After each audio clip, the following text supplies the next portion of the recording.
Stacey was a mother of 2 daughters. Her first husband died under mysterious circumstances, and just a few months later, her second husband died the same way. In 2007, a letter was found next to her daughter, who was taking her final breaths, revealing a mystery almost too shocking to believe. Our story begins with Stacey Castor, born in New York City, USA. At age 18, Stacey met a man named Michael Wallace.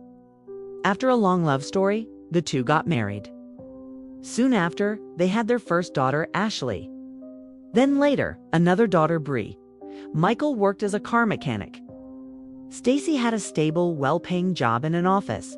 They seemed like a happy family. There was real love between Michael and his kids. But over time, Stacey began to suspect Michael was cheating. He started drinking heavily, and his mental state deteriorated. Stacey made the decision to divorce him. She even started looking for a lawyer. But she chose to delay the separation until after Christmas. She didn't want the girls to suffer during the holidays. Then something strange happened. Michael suddenly got very sick. He couldn't get out of bed for 6 weeks. He vomited constantly. His body trembled. Eventually, he couldn't even walk or speak, and then he died. He was just 38 years old. The doctor ruled it a heart attack. Michael's family didn't believe it. His sister demanded an autopsy, but Stacey convinced them otherwise. She told them the doctor already knew the cause. So they buried Michael, no questions asked. Shortly after, Stacey met David Castor. They married the same year. David was a businessman with a son from a previous marriage. Everything seemed perfect, but one day Stacey called the police. She said David hadn't left his room in days. She was worried he had been deeply depressed lately. The police arrived. They broke down the bedroom door and found David dead on the bed. On the table beside him, a bottle of alcohol, a glass of green liquid, and a bottle of cranberry juice. The toxicology report: David had drunk antifreeze.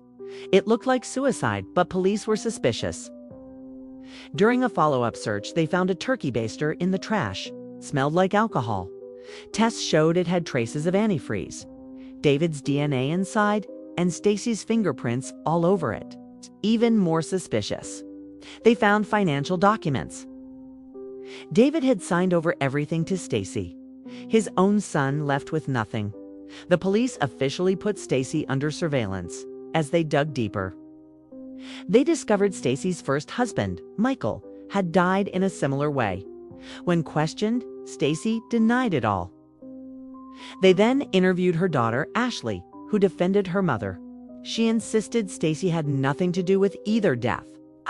2 days later, Stacey called 911. She said Ashley had attempted suicide. Paramedics arrived to find Ashley unconscious. Pills beside her, a soft drink bottle, and a handwritten confession letter. The letter claimed Ashley had killed both her father and stepfather. It described both murders in detail. But Ashley survived. At the hospital, when shown the letter, she denied ever writing it.